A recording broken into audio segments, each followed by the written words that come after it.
E o tema de hoje é movimento uniforme. E aí, turma, tudo bem? Então a aula de hoje é sobre movimento uniforme.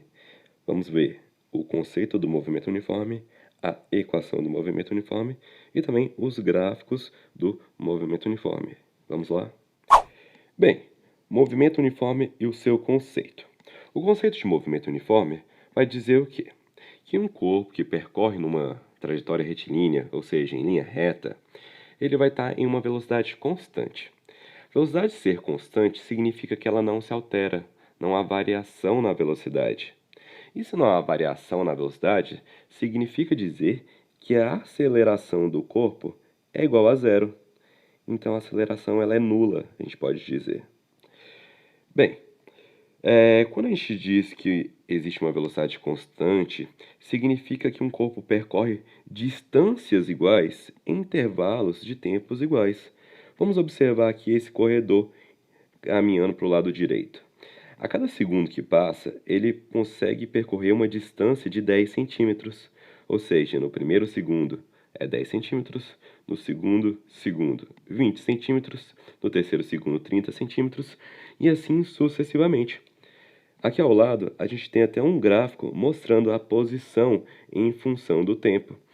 Esse gráfico função em posição do tempo é o gráfico chamado de S de t, ou seja, é a posição do meu corpo em movimento em relação ao meu tempo, no decorrer de cada tempo.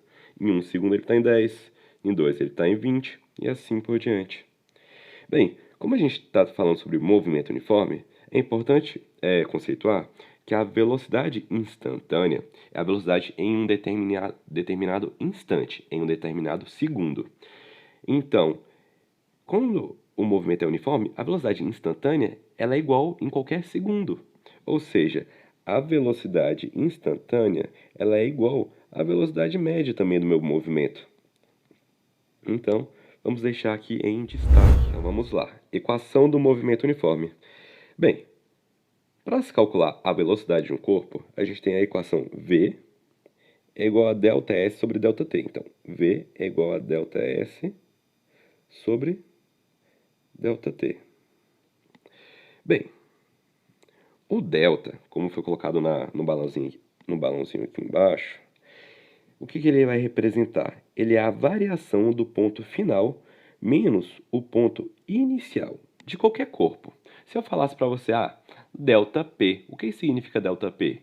Seria o ponto final de P menos o ponto inicial de P. Se eu falar para você, delta X é x final menos x inicial. Então, o delta S é um S final menos o S inicial. Nessa equação aqui, a gente está representando o S final sendo como S, menos o S inicial sendo S0. Já o ΔT é o tempo final menos o tempo inicial. O tempo final podemos chamar só de T ou de TF, e o tempo inicial seria T0. O T0, ou então TI de T inicial, a gente pode considerar sendo o zero. Por quê? Geralmente quando você inicia o relógio, um cronômetro, ele vai começar em quanto tempo? Em 0 segundos. Então a gente vai colocar aqui zero. Como é que essa equação vai ficar? Então, velocidade é igual a S menos S0 dividido pelo tempo. Bem, se eu quiser agora calcular, por exemplo, o valor da minha função S de t, minha função S de t, que é a função horária da posição, função horária do espaço, como é que eu construo essa equação? S igual a S0 menos V mais V vezes t. Eu vou pegar o t que estava dividindo e passo para o outro lado da equação com a operação inversa, multiplicação. Então vai ficar como? V vezes t é igual a S menos S0. Agora que a gente tem esse menos S0 aqui, separado, a gente vai transferir ele para o outro lado. Vai ficar como? Menos S0 vai ficar mais S0. Então a equação de um lado vai ter só S, a gente pode chamar esse S de de t, e do outro lado vai ter o quê? O S0 positivo mais velocidade vezes o tempo. E assim a gente constrói também a equação horária em função, né, do tempo, equação horária da posição. A gente pode chamar também S de t, né, espaço em função do tempo. E podemos calcular no movimento uniforme a posição de um corpo a cada tempo que se passa. Perfeito? Para a gente poder calcular, né, a velocidade, a gente vai utilizar então essa equação primeira. E para calcular a posição em função do tempo, essa equação aqui. Vamos estudar os gráficos do movimento uniforme. No movimento uniforme, temos dois tipos de movimento, chamado de movimento progressivo,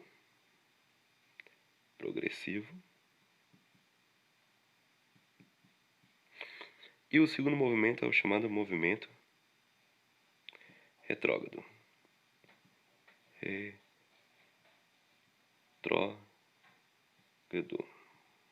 São esses dois movimentos que estão aqui embaixo, né? Bem, o movimento progressivo é quando a velocidade ela é positiva. O movimento retrógrado é quando a velocidade ela é negativa. Ou seja, quando a velocidade ela é maior do que zero, ela é positiva, progressiva. E quando a velocidade é menor do que zero, é um movimento retrógrado. Para a gente poder analisar através de um gráfico e poder dizer se é um movimento progressivo ou retrógrado, vamos analisar o primeiro gráfico aqui, esse aqui de cima, que é um gráfico S vezes T, ou S em função do tempo.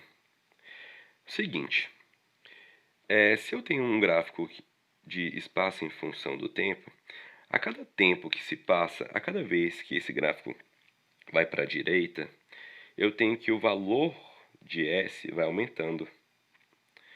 Então, se é uma reta com uma inclinação crescente, eu tenho um movimento progressivo, porque eu estou ganhando de distância a cada tempo que se passa. Mas se no caso a cada tempo que se passa, eu estiver perdendo posições, eu tenho uma reta, então, decrescente. E aí a gente pode observar que é um movimento retrógrado, tá? Então é assim que a gente pode analisar o gráfico do movimento uniforme. No caso de um movimento progressivo e um movimento retrógrado, em um gráfico de V vezes o tempo, ou V em função do tempo, se essa reta sem inclinação, por que sem inclinação no movimento uniforme? Porque não há variação nos valores da velocidade, então por isso que é uma velocidade constante, não há variação. Mas essa velocidade ela pode ser tanto positiva quanto negativa. Se ela for positiva, ela vai estar na região superior do meu gráfico.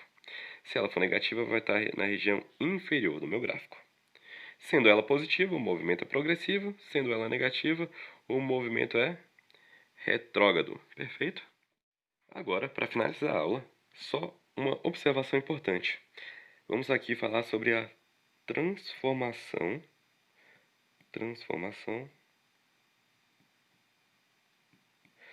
da unidade de medida, né? A unidade de medida mais utilizada, que você tem que ter uma ênfase e decorar ela, que é a mais utilizada em vestibulares, Enem e provas, é a de quilômetro, vou fazer direito aqui, quilômetro por hora para metro por segundo. Para você transformar quilômetro por hora para metros por segundo, você precisa dividir por 3,6. Se eu quiser fazer o processo inverso, transformar metros por segundo para quilômetros por hora, eu multiplico por 3,6. Beleza? Então essa aqui é a última dica. Próximo vídeo a gente vai trabalhar com questões voltadas ao movimento uniforme. E até já. Obrigado por assistir essa aula. Se inscreva, curta e compartilhe. E não se esqueça de ativar o sininho de notificação para ficar por dentro das próximas aulas.